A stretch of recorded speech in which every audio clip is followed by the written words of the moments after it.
mais um dia que o Senhor nos permitiu estar na sua presença, mais um dia que o Senhor nos trouxe até aqui. Um pouco de frio, um pouco de garoa. Muitos que estão aqui poderiam estar em casa, deitados, assistindo TV, comendo, mas nós escolhemos a boa parte, que é estar na presença de Deus. Enquanto outros que puderam vir, não quiseram, porque acharam de preferência ficar em casa. Mas nós sabemos que Deus, Ele só providencia para o seu altar, para a sua casa, aqueles que Ele é escolhido. Amém? Uma palavra conhecida com o Senhor tocou no meu coração, que está lá em 1 Samuel, capítulo 16.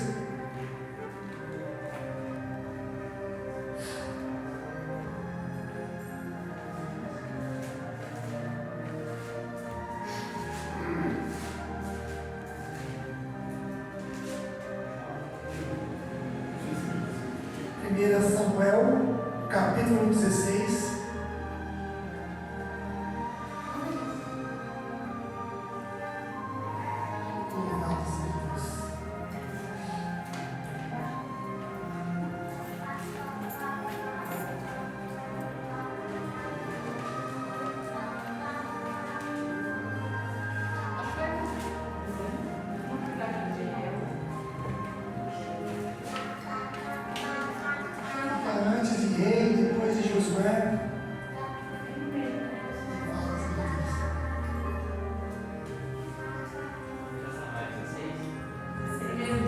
Samuel 16.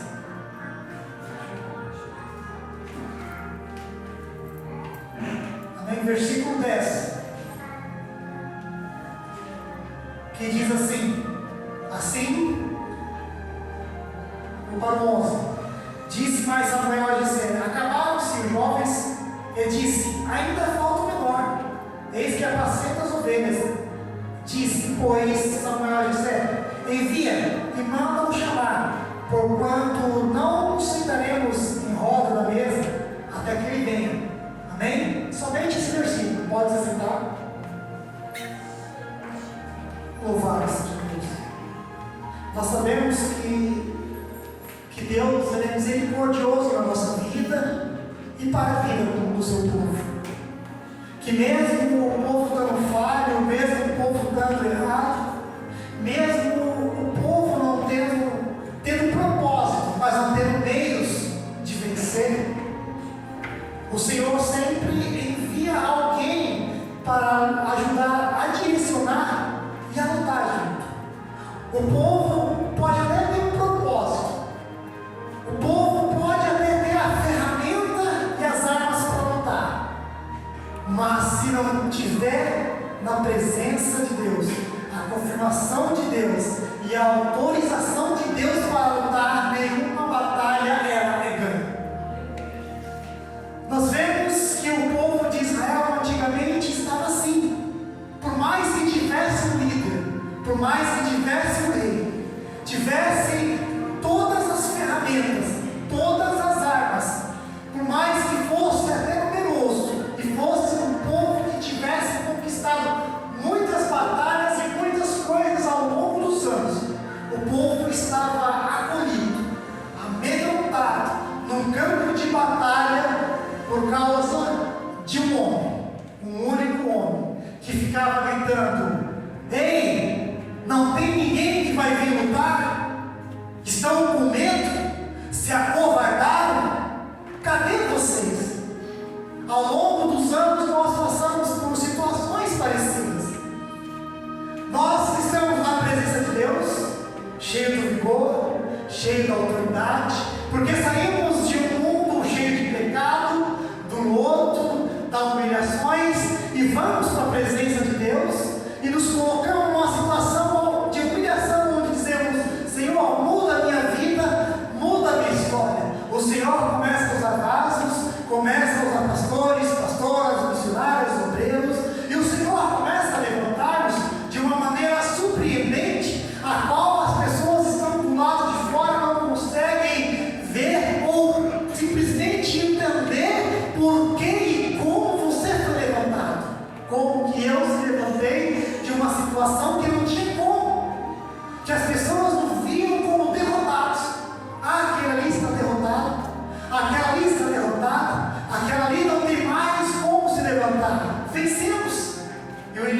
está?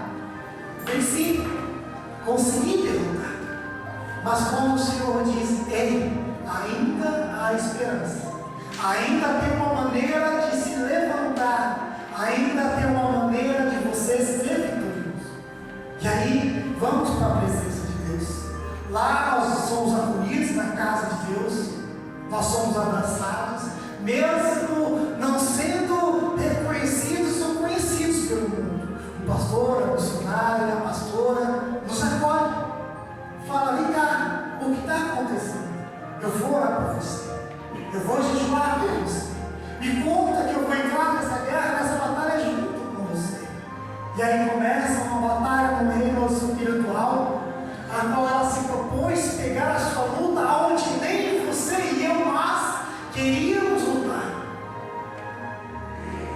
E começa uma peleja grande.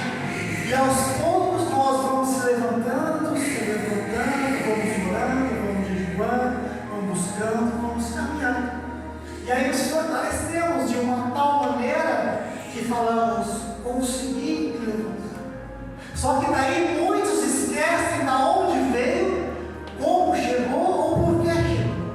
E aí começa a crescer na base da soberba, dizendo, agora ninguém pode comigo, agora eu sou o maioral, agora eu sou isso, eu sou aquilo, e esquece quem esteve na batalha, que pegou a sua batalha e lutou por você. Se esquece que antes do homem, antes da mulher, Deus olhou lá de cima e disse, ei, eu vou colocar alguém no seu caminho que vai lutar com você. E a pessoa acha que se levantou sozinho e quer caminhar sozinho, esquecendo das pessoas que estiveram ao redor e esquecendo que foi Deus que levantou. E a soberba cresce. E quando a soberba começa a crescer, ela começa a cair. Começa a cair devagarzinho, a diminuir, não tem mais oportunidade na igreja. O serviço que estava bem começa a desandar, começa a ser humilhado, de repente perdeu o emprego, saiu da igreja, e aí quando vê, está no lodo, na lama novamente. Por quê? Porque se esqueceu de um Deus que olhou para você e para mim e disse, eu estou vendo a sua situação. Eu estou vendo aonde você estava, como você estava e quem te cercava. E as pessoas que te cercavam queriam ver a sua queda, queriam ver a sua destruição. Mas eu disse que você não iria cair, que você não iria ser destruído, que você iria se levantar. E aí esse Deus ele entra na guerra e te levanta. Só que as pessoas esquecem. E aí elas começam a voltar para a velha situação, os velhos hábitos. Está dentro da igreja, mas está no mundo. Está dentro da igreja, mas está no barzinho. Ah, não tem problema, eu estou apenas acompanhando. Está dentro da igreja, mas está no forró. Está dentro da igreja, mas está na tal de cerveja sem álcool, que virou moda. É sem álcool. Né? Cervejinha sem álcool, agora para crente, desculpa para beber. Ah, eu só estou aqui porque eu estou acompanhando a minha esposa, o meu marido, a minha mãe, fulano, não está sozinho. Mas não é o que Deus quer. Deus quer que você abandone o seu antigo eu e que você se coloque apenas em uma posição aonde Deus é o centro da sua vida e tem o controle de tudo, aonde Ele direciona os seus passos, o seu caminhar, até o seu falar, o Senhor direciona, porque até no abrir da boca é Deus quem coloca as palavras. Quando Deus afasta alguém das nossas vidas, da nossa casa, é porque Deus está tirando qualquer empecilho, impedimento de você e de eu estarmos crescendo, tanto na presença de Deus, como materialmente. Quando Deus nos coloca dentro de uma empresa e diz, foi eu que coloquei você aqui dentro, não importa a situação, não importa a maneira, ainda que procure lugares para você ficar, que te desanime em você a sua fé, e te abale, e tire a sua estrutura emocional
faz isso, não vai para aquele caminho. O povo não estava satisfeito, então o povo enviou Saul. Saul até então era um jovem mancebo de boa aparência, os seus pais até eram nobres, mas não era para Saul ser escolhido rei, mas o povo quis.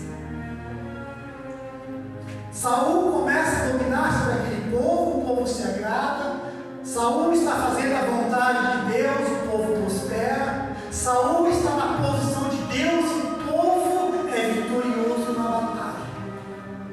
Mas aí Saul ele vai crescendo, ele vai vendo que as batalhas vão ficando mais fáceis, que ele vai dominando, que ele vai ganhando, e aí ele acha que pode tudo, que sabe tudo. E aí ele chega no momento em que ele fala: não preciso de mais ninguém, agora eu sou o maioral, eu sou o cara, eu sou o homem, eu dominei tudo, todos, eu vou fazer o que quero. E aí ele chega. Termina a questão? Por quê? Fala por que você não pode terminar a questão. Fala. Sabe por quê? Porque não está apta. Porque para ele tinha que fazer o holocausto, o profeta deveria se apresentar e orientar Saul na batalha. E aí o que ele faz? Ele pega e vai apresentar no holocausto, e Deus não se agrada. E quando ele faz algo que não é da patente dele fazer, que era o profeta fazer, que era o holocausto, para Deus permitir que fosse diante da batalha, ele tomou a posição de alguém querendo que fosse para ele, porque ele já não queria mais ser, ele queria ser profeta, ele queria ser sacerdote, ele queria ser Deus. E aí Deus diz: não, peraí, eu te coloquei como rei, não te coloquei como profeta. E aí Deus se ira no alto céu e diz ao profeta: olha, Saul fez algo que eu não agradei, ele fez um holocausto, e por conta dele fazer isso, eu já não quero ele mais como rei. Eu estou e acabei de escolher um novo rei que vai suceder a ele. Quando nós fazemos algo que não agrada a Deus, Deus avisa a primeira vez, Deus avisa a segunda vez, mas a terceira vez Deus toma. E Deus já havia avisado a Saul o que era para ele fazer e o que não era para ele fazer, e mesmo assim ele não ouviu. Saul chega, o profeta chega diante de Saul, Saul já tinha feito o holocausto. O profeta diz: ei, o Senhor te rejeitou, porque hoje mesmo o Senhor já escolheu outra pessoa no seu lugar. Saul se revolta porque ele se achava que era insubstituível, e ninguém nesta vida, neste mundo, é insubstituível. Todos nós temos as nossas funções, todos nós temos os nossos cargos, todos nós temos os nossos objetivos direcionados por Deus, pelo pastor e pela pastora. É a pastora que chega orientada por Deus e diz: você vai fazer isso, você vai fazer isso, você vai fazer isso, eu vou fazer aquilo, e assim cada um na sua função. A partir do momento que eu chegar mais cedo, abrir a igreja, ligar os aparelhos, ligar o som, e quiser fazer a parte da pastora que não é patente minha, Deus vai dizer: opa, peraí, chega, parou por aqui, acabou. Então, a minha função é tal, eu tenho que chegar e fazer isso, ponto, nada mais do que isso. Aquele povo, aquele exército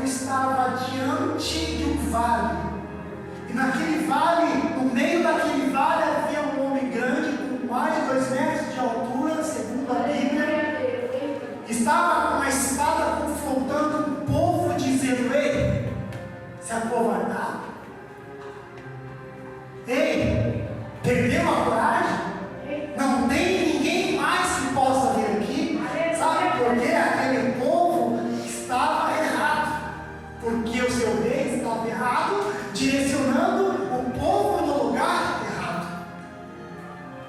Quando nós temos o líder está na posição, e o líder orienta o povo corretamente, as coisas tendem a dar certo.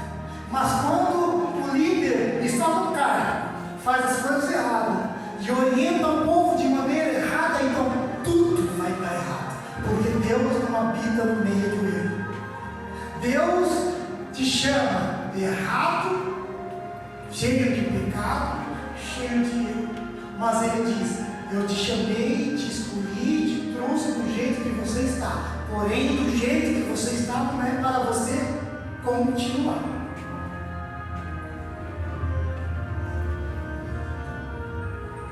Quando o profeta vai até a casa de Jessé, ungir um novo rei, nota-se que a primeira coisa que ele observa é a aparência.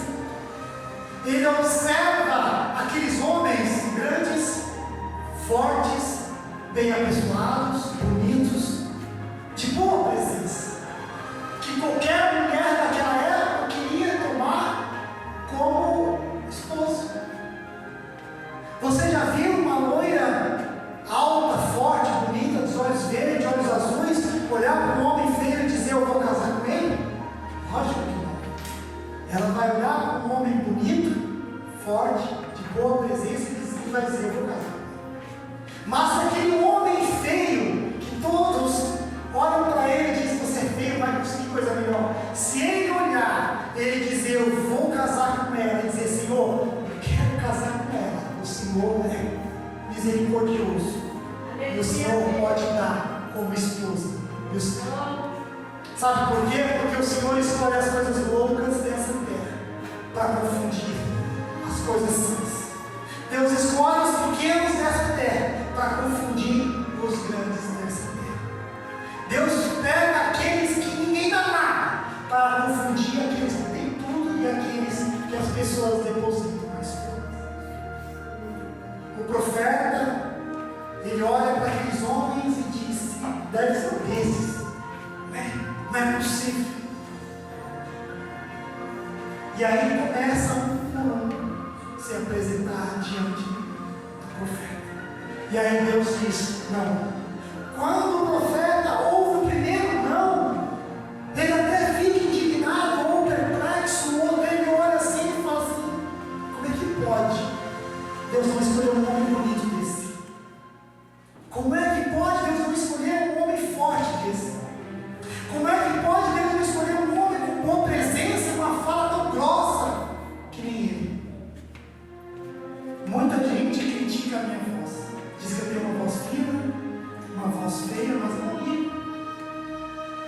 Agora imagine o profeta diante daquele homem, Deus dizer não. Bom, aí tem outros bonitos, pode ser deles. Aí vem o segundo, o terceiro, o quarto. Mas nota-se que o menorzinho, aquele cheio de sarda, o ruivinho, o franzino, o esquecido, não estava lá. Ele estava longe da sua família, sabe por quê? Não era porque simplesmente ele gostava de cuidar das ovelhas, mas simplesmente, provavelmente, porque ele era menor, mais franzino, de repente, aquele que chegava nos lugares e ninguém dava nada, e o seu pai decidiu dar um carro e esconder ele nas montanhas com as ovelhas. Dizer: olha, já que você não pode ir para a guerra, já que você não pode servir o rei, já que você não pode carregar peso, pega as ovelhas e vai cuidar delas. Sabe por quê? Ele estaria num lugar aonde ninguém iria vê-lo. Estaria somente ele, as ovelhas de Deus. Nota-se que Deus, quando Ele chama as pessoas, a pessoa pode estar no meio da cracolândia, drogado, cheio de overdose, tendo alucinação, vendo o diabo, até brigando com o diabo, que nós vemos muito por aí. Nós andamos na rua e vemos pessoas brigando com nada, mas quem tem visão espiritual e conhece Deus, sabe que aquela pessoa, drogada ou bêbada, está discutindo com um demônio à sua frente que nós não conseguimos ver. Deus pode pegar aquele da cracolândia, de alguém que ninguém dá nada, dizer: isso aí vai morrer logo, e e trazer para dentro da igreja, levantar ele de uma forma tão tremenda que ninguém vai saber como que Deus ergueu e ele se tornar o maior ministro da palavra usado por Deus, até maior do que eu, do que a pastora, do que você. Por quê? Porque ele é plano de Deus. Porque às vezes nós passamos lugares e esse aí já perdeu, esse aí vai morrer logo.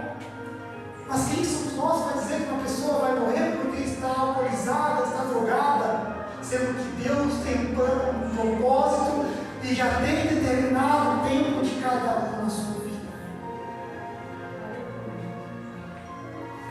Quando o profeta chega no último e diz, e olha ao redor e fala, não tem mais ninguém? O Senhor falou que ia ungir alguém aqui como rei. Será que por algum momento aquele profeta olhou e disse, será que Deus não se enganou? Será que de repente pela primeira vez Deus não se enganou, dizendo que aqui teria algum rei e me trouxe para cá, mas as pessoas bonitas, as pessoas fortes, bem abençoadas, que estavam aqui, acabaram-se. Aí ele faz uma pergunta, acabou-se os mancebos? Acabaram-se os jovens? Acabaram-se os homens? Acabaram-se os meninos? Aí o pai dele, nesse momento, lembra. Sabe por quê? Porque Davi, para a sua família, era tão insignificante que nem o pai dele lembrou naquele momento. Até o pai de Davi depositou as suas esperanças nos filhos mais bonitos, fortes e altos que estavam na sua frente. Ei, você pode se sentir até desprezado, menosprezado, esquecido. Você pode se sentir o patinho feio da família, mas é os patinhos feios que Deus chama para fazer a diferença dentro da nossa casa. É o patinho feio que Deus chama nesse mundo, dentro das empresas, para fazer a diferença. Você pode arrumar um emprego, não ter um cargo para ganhar 20 mil, 30 mil por ano, como muitos têm por aí, mas Deus pode te chamar para ganhar 2 mil, 3 mil e conquistar muito mais do que aqueles que ganham 30, 40 mil por mês. Porque mesmo com pouco você vai honrar a Deus, vai honrar a casa de Deus, e você vai estar sempre agradecendo a Deus. Obrigado por mais esse salário, obrigado por mais esse dia. Você já viu essas pessoas que ganham muito dinheiro agradecendo a Deus? Não, eles dizem que tudo aquilo é por mérito deles, por suor deles, por esforço deles, por estudo deles. Deus pode pegar uma pessoa sem estudo nenhum, no menor cargo da empresa, limpando o banheiro e colocar como chefe dentro de uma grande empresa, sem estudo, sem nada, e se tornar o maior chefe administrativo ou gerente regional ou até de outros países. Por quê? Porque quando Deus diz sim, o homem pode dizer não, porque o sim de Deus jamais vai ser cobrado pelo mundo do homem. Espera aí, tem mais um, tem mais novo, vai lá chamar. Chega lá, Davi, diz a palavra que Davi tinha boa aparência, mas nem sempre os pais vão olhar para todos os filhos com a mesma aparência. De repente, um é melhor que o outro, mas cada um tem a sua qualidade. E naquele momento, o pai de Davi via Davi como menor, e o menosprezava, porque colocou ele em serviço para cuidar das ovelhas sujas, as ovelhas que talvez de repente saíram de um lado, do outro, ele tinha que ficar o dia inteiro procurando as ovelhas, porque até a referência diz que quando Davi foi atrás de uma ovelha, tinha um urso atacando a sua ovelha, querendo a devorar. E ele abraçou aquela ursa com as suas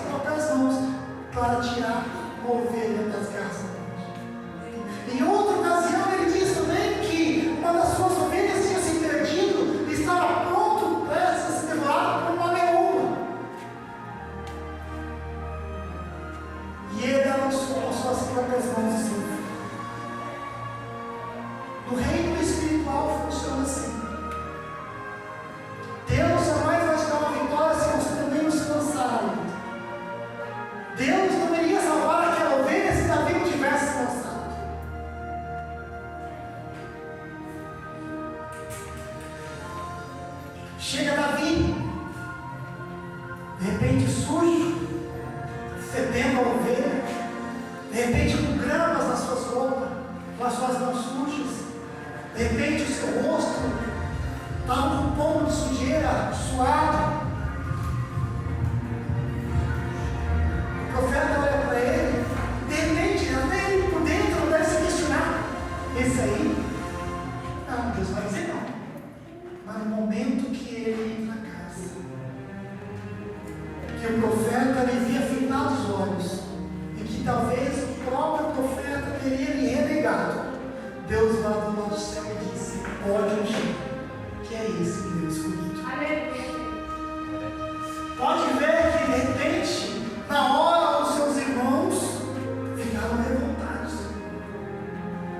Os seus irmãos ficaram perplexos porque, como podia, eles, soldados do rei, estavam na batalha constantemente, dando a sua vida em perigo para o povo, para a nação, para receber o rei, enquanto Davi estava apenas cuidando de meras ovelhas. Não importa o que você faça para Deus, pode ser varrer o chão, lavar um banheiro, estar de uma cadeira, ligar de seu som, ficar na porta. Não importa o que você faça. Esse cargo você pode achar que seja algo pequeno, mas é um dos maiores cargos que tem para Deus. Ninguém começa pelo alto se não estiver começando pelo chão. Ninguém se torna um ministro, um pregador da palavra de Deus, se já não tiver experimentado as mais difíceis humilhações, ter passado pelos mais difíceis projetos, propósitos, ou pelos mais processos difíceis da sua vida. Divórcio, perda de emprego, perda dos seus bens, dificuldade na família, passando fome. E começando lá, de joelhos, com a cara no pó, dizendo: Senhor, eu não tenho nada nesse momento. Nesse momento, Senhor, eu não sou nada. A única coisa que eu tenho é o meu coração sincero diante de Ti. Eu já não aguento mais a minha situação, a minha história, Senhor. Entra na minha vida e muda ela. Faça segundo a Tua vontade. Me direciona, me mostra a direção que eu devo andar. Essa é uma das orações mais sinceras, depois do Pai Nosso, a qual o Senhor nos ensinou para fazer. Um coração humilde, se humilhando, aquebrantado diante da presença de Deus. Possa ver que Davi, quando chegou lá, quando chegou a notícia para Davi, disse: Davi, estão te chamando lá, na sua casa. Mas por quê? O profeta está lá. O profeta, mas o que ele quer lá? Por que ele está lá? Talvez que Davi tenha se imaginado que ele ia ser ungido a rei, e que ia demorar muitos anos para ele se tornar rei. Passaram alguns dias depois disso tudo, o mesmo, passou aquele momento. Davi foi ungido rei, participaram do banquete. Davi novamente pega o seu cajado e volta para as montanhas, a qual deixou os cuidados do outro rapaz, enquanto ele descia para casa para ver o que o profeta queria. Voltou ele para a sua vida cotidiana, corrideira, normalmente, como se nada tivesse acontecido.